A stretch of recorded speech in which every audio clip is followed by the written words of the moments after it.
everyone, welcome back to Michelle Reads and Vlogs, and today we are going to start spring. I know that spring doesn't actually start for another 2 weeks, but spring and summer are my favourite seasons and I want to get in there. I hate winter, I hate the cold, I hate the shorter days. So the fact that now it's starting to get brighter, the days are getting longer, it's starting to get a little bit warmer some days, I'm living for it. So I was like, let's go for it. Let's have a look at spring book releases. So I've looked at all of the books that are being released in between the 20th of March and the 20th of June. And I actually have, I think, 17 that I am excited for, and I think that other people might be excited for. So these are all fantasy, sci-fi, dystopian. I'm going to split it into two. So we're going to do a part one today. So we're going to do all of the books that are released at the end of March and into April. And then we'll do a part two for the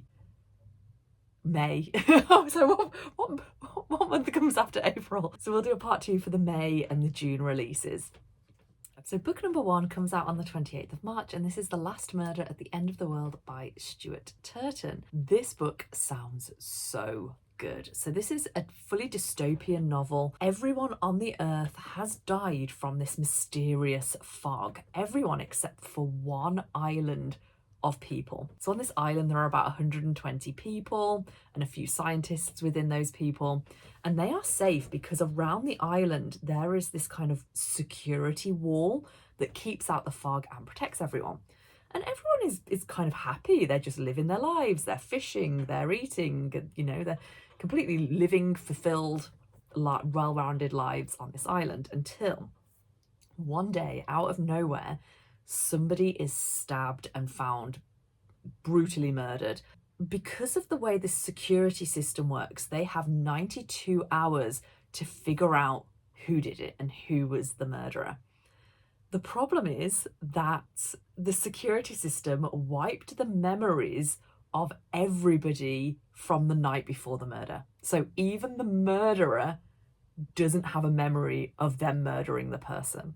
So this sounds very intriguing. It sounds like it's going to be quite complicated. There must be something to do with the kind of sci-fi element of it for how this security system works. I'm really interested to be like, well, how does it keep the fuck out?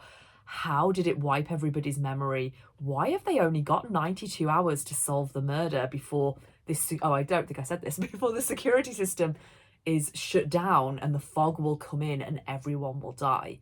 They only have 92 hours to solve this murder.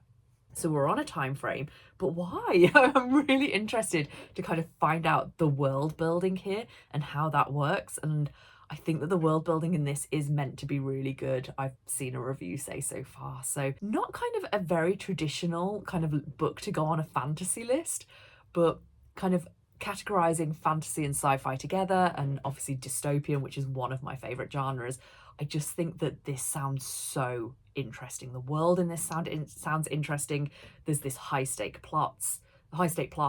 We've got a time limit, and we've got a whodunit, and the person who did it doesn't know who done it. I'm so interested to see where this story is going to go. So still on the 28th of March, we have another release, which is Sanctuary of the Shadow by Aurora Ascher. And in this one, we know that there is a girl called Harrow. She has got some secrets from her past. At the moment, we don't know what those secrets are, but she runs away to the circus to try and escape her past and to hide everything that's happened to her. But she meets someone along the way who also has secrets of their own. And as his secrets spill out, we start to find more of her secrets from her past. So a little bit ominous with this one. We don't really fully know a lot about what's going on, but I think if you've liked books that are set at the circus, this one might be for you. Otherwise, it's difficult to know who to recommend this for because we don't know much about it. Like, what are these secrets? Who is this person that she meets? We don't know yet. So maybe it might be a good one to go in blind. We'll have to kind of see what people start to think about this one to see if it's going to be worth a read. We've got a third book for this same day as well, the 28th of March, and it's a bit of a weird one because I saw the release date and I didn't realise that I think it's actually the paperback release and that maybe this is already out in hardback. I'm not 100% sure. But this is The Star and the Strange Moon by Constance Sawyers. Constance Sawyers wrote a book which I read a few years ago called A Witch in Time. And I read it around the same time as Addie LaRue. They had very similar vibes. They were written in a very similar way. The main character was very similar. And I loved it. And it's one of those books that I just haven't seen many people ever talk about. And this is another book from that same author. And in this one, we have got back in the 80s, a girl, I think she's called Gemma, who is an actress, and she is starring in this horror film. And at some point during filming, she goes missing, just completely off the face of the earth. And it turns out what has happened to her is that she has fallen into the world of this horror film and she has to keep playing the part to survive. Skip forward outside of the film to more modern day, where this has been kind of peak interest for a lot of people because of course this actress went missing. It was a huge story back from the 60s, and every 10 years they do a re-showing of this film for those people who are interested in kind of the whole mystery of it.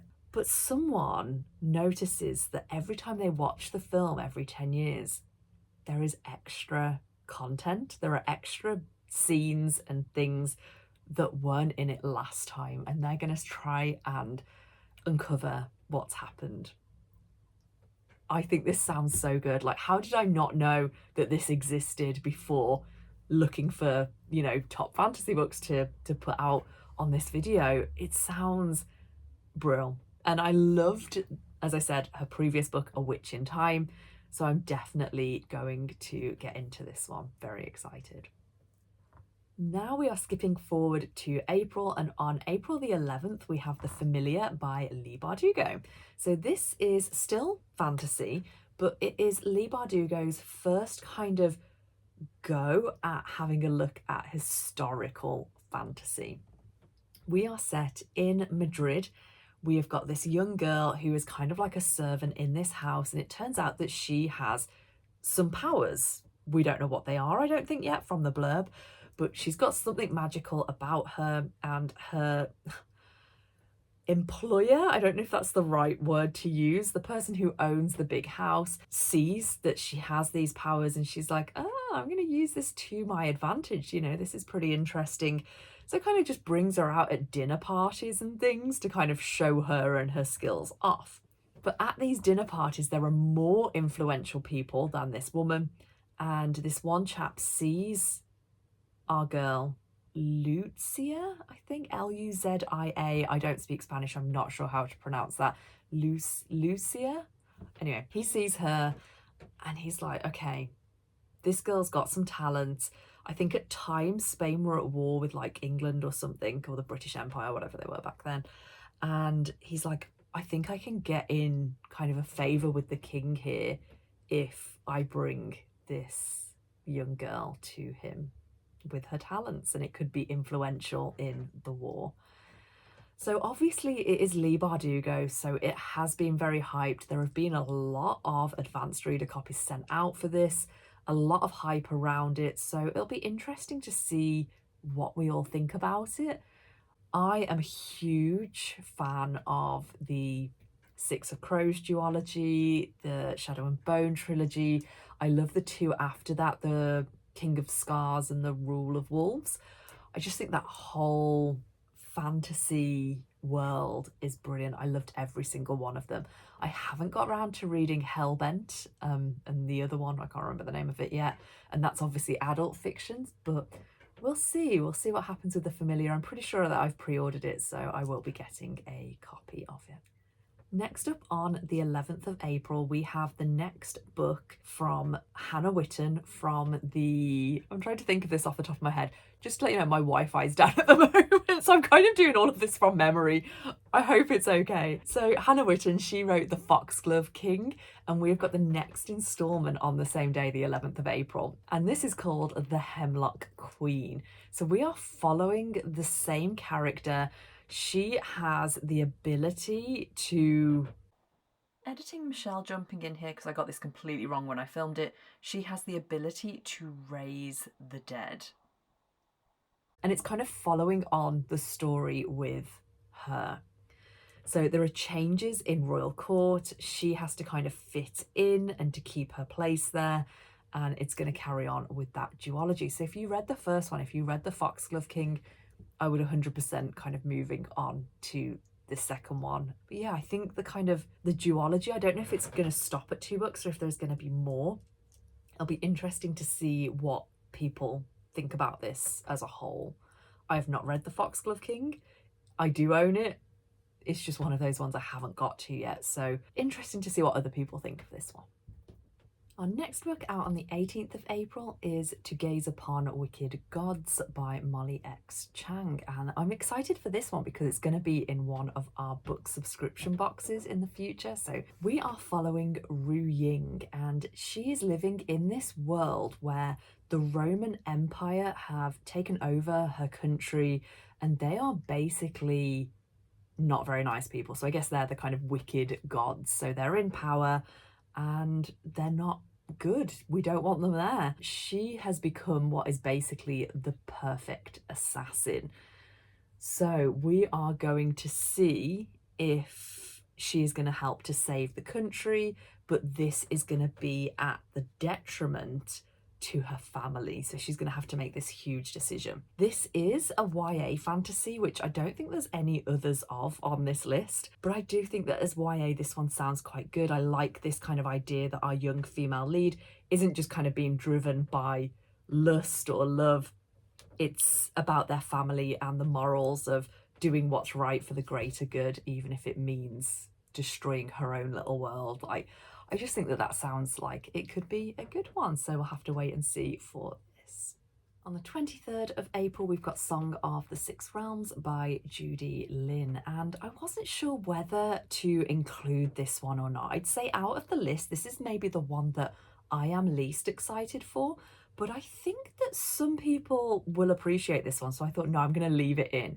So this is Chinese mythology meets Rebecca from Daphne du Maurier. So our story follows Jue. She's a young girl. She's orphaned at a young age, and her uncle is this poet. He takes her in and finds her this apprenticeship where she can basically learn music and then make a life and a career of playing to people. But unfortunately, the uncle passes away, so she has to go into this life of servitude, just playing her music, and that is her life. One day, a young man finds her playing in the gardens of this like massive, I don't know, place where rich people are. I don't know what people do. And he says, come and work for me for 1 year. After that, I will pay off your indenture and you'll be free. You know, it kind of sounds too good to be true, but it turns out that there is more to Jue's past than we know, and he is going to need her help to uncover the secrets that she knows from her past.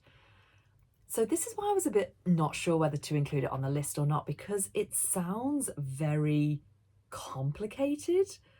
I feel like I would have wanted the synopsis to just have been a little bit clearer. I don't think it really sold it that well. So it could be one of those books that's actually really good and maybe the synopsis just didn't do it justice, or if it is as complicated as the synopsis kind of is as well, maybe it won't be so good. But I'll be interested to see what people start thinking about this one, to see if it's worth jumping into or not. So we're coming to the final book of part 1 of our spring fantasy releases. Make sure you are subscribed if you want to see part 2. I will be releasing that pretty soon. I think there's no point in kind of hanging around for it, even though it's not spring yet. So make sure you're subscribed if you want to see that and more from me. But the final book is probably one of the ones that I am most excited for spring, and that is Dragon Rider by Taran Matharu. This feels like it might fill the little fourth wing iron flame hole that I am missing in my soul at the moment.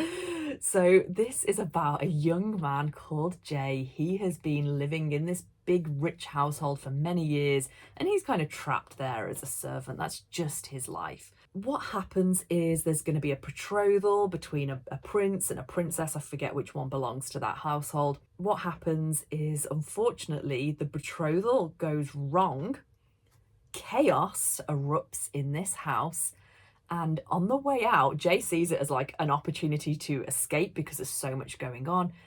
And he takes a dragon egg with him. So it's only meant to be this rich family that are able to kind of have dragons and bond with dragons through their bloodline, but he takes the egg and this is going to start off their story. So I think what we've got from the synopsis is probably going to happen quite early on, or I hope it does.